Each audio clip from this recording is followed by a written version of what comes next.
Hello friends. तो कल हमने देखा था इलेक्ट्रिक फ्लक्स क्या होता है और उसका हमने फार्मूला ड्राइव किया था। आज उसका यूनिट और डायमेंशन देखेंगे। तो हेडिंग लगाते हैं इलेक्ट्रिक फ्लक्स का यूनिट और डायमेंशन क्या होता है। ठीक है, तो सबसे पहले चलिए आइए लगाते हैं heading unit and dimension of electric flux. ठीक है, मात्रक और बीमा किसका? इलेक्ट्रिक फ्लक्स यानी विद्युत फ्लक्स का क्या होता है। तो सबसे पहले यूनिट देखते हैं। तो फाई ई बराबर फार्मूला क्या आया था? ई इंटू ए कॉस फाई। कॉस फाई क्या है? एक फंक्शन है, इसका कोई मात्रक नहीं होता है। यहाँ पर इलेक्ट्रिक फ्लक्स का मात्रक इलेक्ट्रिक फील्ड का मात्रक हमने क्या देखा था? न्यूटन अपान कूलम। और एरिया का यूनिट क्या होता है? मात्रक क्या होता है इसका? एरिया का मीटर स्क्वायर। ठीक है, तो ये फ्लक्स का क्या हो गया? मात्रक हो गया ना। ठीक है, और इसका डायमेंशन यदि देखा जाए, तो क्या होगा? न्यूटन का डायमेंशन क्या होता है? एम एल टी के पावर -2। और ये क्या है? एरिया है। एरिया का क्या हो जाएगा? एल स्क्वायर हो जाएगा। ये कुलाम है ना। तो हम जानते हैं क्यू बराबर क्या होता है? आई इंटू टी होता है। तो आई का ए होता है, टी का टी। ठीक है, टाइम का टी होता है। तो यहाँ पर क्या हो जाएगा? ए इंटू टी। ठीक है, तो ये एम और यहाँ पर एल क्यूब। ये देखिए, ये पावर है ना, यहाँ ये टी है, टी के पावर 1 है, ऊपर जाएगा तो माइनस हो जाएगा, तो टी के पावर -3 हो जाएगा। और ए क्या हो जाएगा? ए इनवर्स हो जाएगा। ये डायमेंशन हो गया इलेक्ट्रिक फ्लक्स का। समझ में आई बात? आप लोग डिनोट कर लिए होंगे। तो चलिए अब हम देखते हैं गॉस लॉ, गॉस की परिमेय या गॉस थ्योरम भी बोलते हैं उसे। तो चलिए हेडिंग लगाते हैं गॉस थ्योरम या चाहे गॉस लॉ।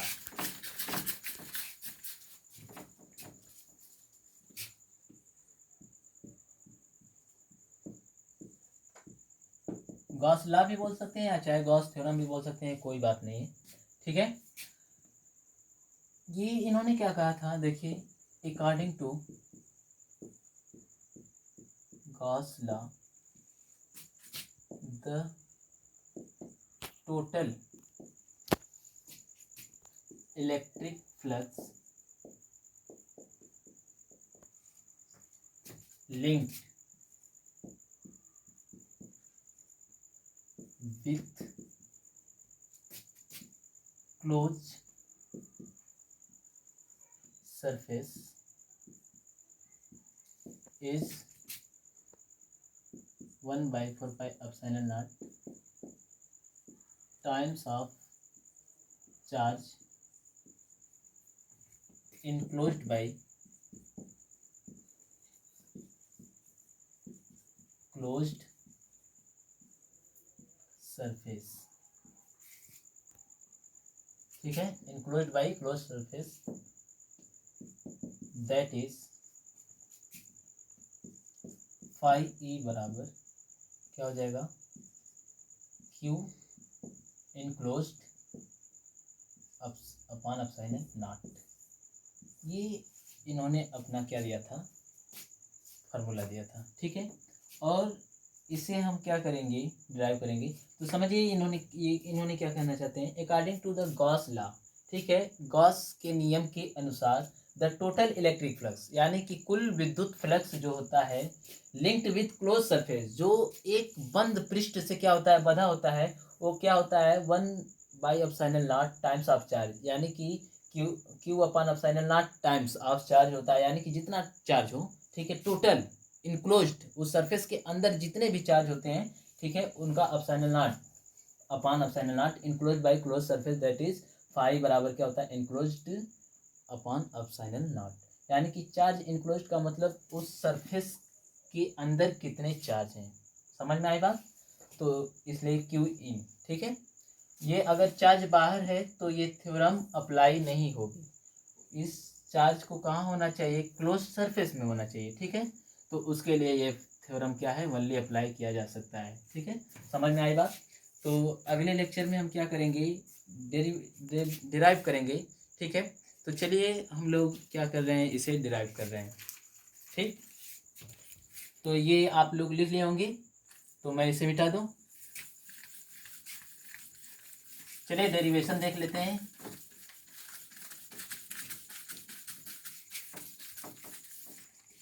डेरिवेशन ये देखते हैं कि फाई ई बराबर Q enclosed upon epsilon not कैसे आया है। ठीक है, तो इसको हमको डिराइव करना है, तो derivation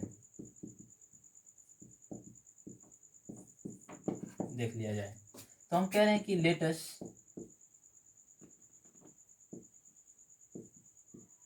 consider a sphere which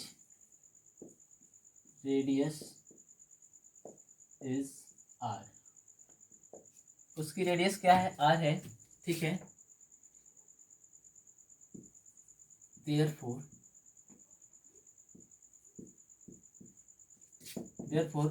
its surface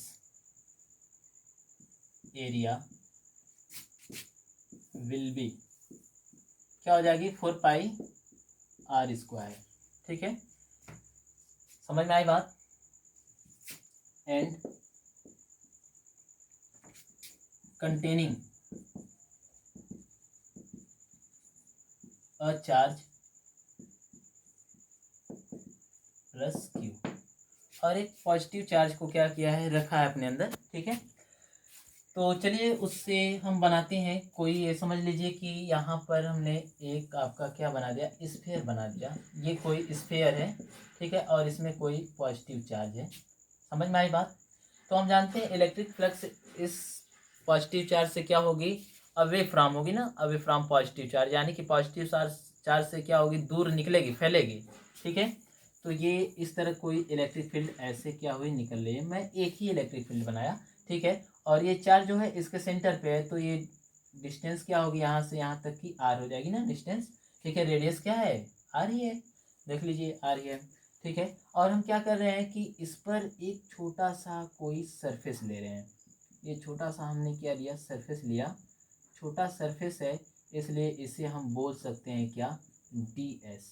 ठीक है, जिसकी डायरेक्शन इधर ही है। ठीक है, ये डायरेक्शन भी इसकी इधर ही है, डी एस की।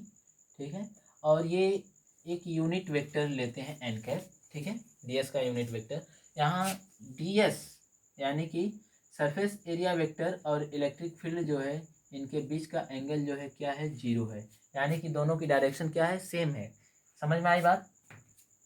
तो यहाँ पर आप कह सकते हैं कि इलेक्ट्रिक फ्लक्स जो होगा वो एक छोटे से एरिया से एक छोटा सा इलेक्ट्रिक फ्लक्स बनेगा। ठीक है, तो आप कह सकते हैं due to a small surface area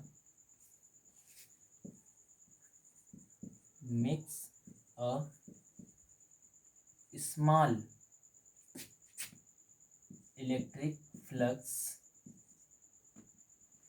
that is D phi.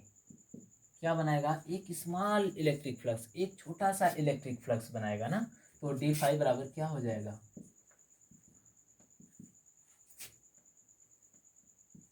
E into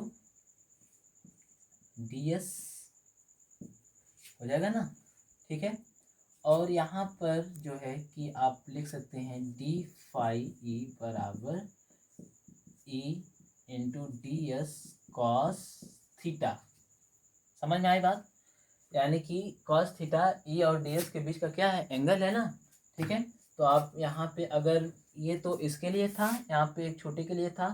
ठीक है, अगर ये क्या हो जाएगा, फ्लक्स होगा ना। ठीक है, अगर मैं कहूँ कि इस पूरे से कितना फ्लक्स जाएगा, तो इस पूरे सरफेस को आपको, ये छोटा सा था, पूरे के लिए आपको इस क्या करना पड़ेगा, इस सरफेस, पूरा सरफेस से कितने इलेक्ट्रिक फ्लक्स गुजरेंगे, तो इसके लिए हमको क्या करना पड़ेगा, इसका इंटीग्रेशन करना पड़ जाएगा। ठीक है, तो इसलिए आप कर सकते हैं फॉर